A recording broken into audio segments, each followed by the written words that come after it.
Ndị be anyị ndewonu. Ọ bụ Ada Igbo na-ekwu na Igbo Media. N'Igbo Media, anyị na-ewetara unu ọtụtụ ozi gbasara ihe na-emegasị na Biafra Land, n'ala Igbo na mba ndị ọzọ. N'ụbọchị nke taata, o nwere ihe bịara n'iru akwụkwọ anyị nke anyị ga-agụpụtara unu n'ụbọchị taa. Anyị gụpụtachaa ya, unu egee ya ka ọha n'uju. Ị ga-esie ya, ị drọpụọla your comment, like kwa this our video and gbasakwa ya ka o ruo ụmụnna anyị n'ebe dị iche iche arụ. Ozi anyị wetara ntata si n'aka otu nwanne anyị nwoke, a Biafra activist, dịka o sitere ya ozi a n'iru akwụkwọ. Ọ dere sị, breaking news, Sokoto Caliphate Gumi finally cried to Tinubu's government, negotiate with Nnamdi, Nigeria must not divide. Ya bụ ozi ka anyị ji bịa tata na Igbo Media. Ị ga-esi ya bụ ozi, gbaa mbọ gwa ya iche ma mekwa ka ozi arụtụ ụmụnna anyị n'ebe dị iche iche aka. Gwa gere ya ka ọha n'uju. It is the hardcore that lead us to freedom, not the idiots by the side. Do you understand? On no, they have given me everything and I said no. They came to DSS to give me, I said no. They came to prison, Kuje, I said no. They came to my house, I said no. They called me governor's meeting, I said no, I don't want anything. All I want is freedom. All I want is Biafra. Why do you think I had issues with Chief Nyawodo? Why do you think I had issues with him? Because of the same thing. I said, that way people are going, Ojuku went that way. They rubbished him. Look at Imo State. See what they did to him in Imo State. The same political process. You join, after a while, you vote. After voting, they declare whoever they like as their winner, and that's the end of the game. So I will never join any zoo politics.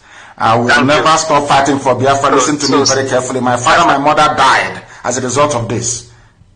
I have lost men as a result of this. IPOB family members that I was close to have died. They did not die for one Nigeria. They did not die for Nigerian party politics. They died fighting for freedom. And that freedom we are going to get on their behalf. Your next question, please.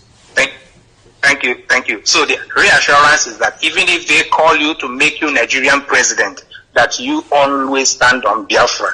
Because I want to know the reason why somebody will stand and say, I am dying for Biafra because my leader has said. So you have clarified that. So my second question. They gave me vice presidency. Go and ask DSS. They gave me vice. They said they will make me the vice president of the zoo. I should drop my agitation. This happened in October of 2015, and I said no, I won't drop it. Ask them. That was the day I gave them the advice about building railways, and they're now building railways everywhere. Ask them where that advice came from my meeting with DSS in Abuja, and I told them I don't want anything from them. Call them and ask them what is the problem. Now, why are they really, fighting for, to leave Nigeria? What is really the issue? Do you think that they are right? Do you agree with? Anyway, secessionist is just English that they actually well crafted to qualify an innocent man that agitates for self-determination. If you ask me, self-determination has nothing to do with secessionist. Secessionist is when you are not having it right, you are jumping the law. But self-determination is when you are following the process, the legal process, to at least detach your region from a faulty contraption which foundation was not properly structured. I don't know what to understand. The structuring of Nigerian's nation or state is the reason why Kano agitates for separation. Are you listening to me? So when Gumi is coining out his questions and suggestions to Tinubu, Gumi is just being ludicrous, ridiculous, hilarious, because he actually knows the problem that brought about self-determination by Mazi Nnamdi Kanu. Agitation for self-determination is what is going on at Trade Fair. As Finder, they brought the whole modern edifice, shopping mall that the Igbo spent over how many billions. That is the same, more or less reasons Mazi Nnamdi Kanu is agitating for freedom of Igbo people. If you were at as Finder, Trade Fair yesterday, an Igbo man, your mind will never be at rest, because we know that it's an oppression, social oppression, serious oppression of Igbo man going on across Nigeria. So you don't stop Kano from questioning for what is his. It is fundamental right to see. Listen, many people that are more more radical than Kano. They are just lining up. Nigeria doesn't know what they have stepped into. Some person say, let us stop him or let us delay him so he dies. If he dies, you see somebody that is more resilient, more committed, someone that is more to sacrifice. They are coming, and that is when Nigerian politicians will know what they have done themselves. Because anywhere an Igbo man actually catches up with any one of them, if he lies come from Lagos Island, they will have handled you. What you did to Kano, you will. I know whom we are. I'm an Igbo man now. I know how Ekweremade was stepped into toes. He stepped on toes and later entrapped in faraway Germany. Igbo man know they carry last. All that Nigerian government, other tribes that are pushing Igbos down are doing, they are noise makers because they believe that they are with guns. Guns. That when you are with guns, you are the Ejechogo final. No. Guns are not forever. I'm telling you, guns are not forever. And one with biro, intelligence, resilience, understanding and wisdom is forever. That is a successful man. A man that could be highly respected. It's not when you carry gun, they shoot anyhow. Threatening people anyhow, when you don't have what it takes to carry gun. So what we are saying is that time shall come. Let the whole ammo, make them not release them, make them they play game. After releasing Igbo, we make the whole Nnamdi can make them they play game, say na them get sense. Time shall come. The hand clock time. Tick tock, time shall come. When Igbo man will say enough is enough, everybody will see how it's gonna be. Remember that whatever has a beginning must have an ending. An end is coming. Because they think that after bringing Ohamadike down, no other person is going to take over from him. Not knowing that it has gone more than that. If you hold Ohamadike down, there are many more resilient, more resiliently committed Ohamadikes coming in rear, standing line up in row to take over from self-determination of emancipation or sovereign state of Biafra. So think not or ever that you have stopped Biafra when you are delaying the process. Coming up with various dirty, ugly, hideous allegations against a man that has actually over outsmarted you at the court level. Competent judiciary. Court of what? Competent judiciary. Extralegal rendition is an international crime. Nigeria is a criminal country. Supporting bandits, palling and romancing Fulani headers terrorists is an international crime. They are committing all manners of crime and yet pointing at Nnamdi Kanu that is the one. God is coming after them. Nemesis is it. And when international communities will finish their preparation to make sure that this place doesn't escalate in Africa, Kanu will come out.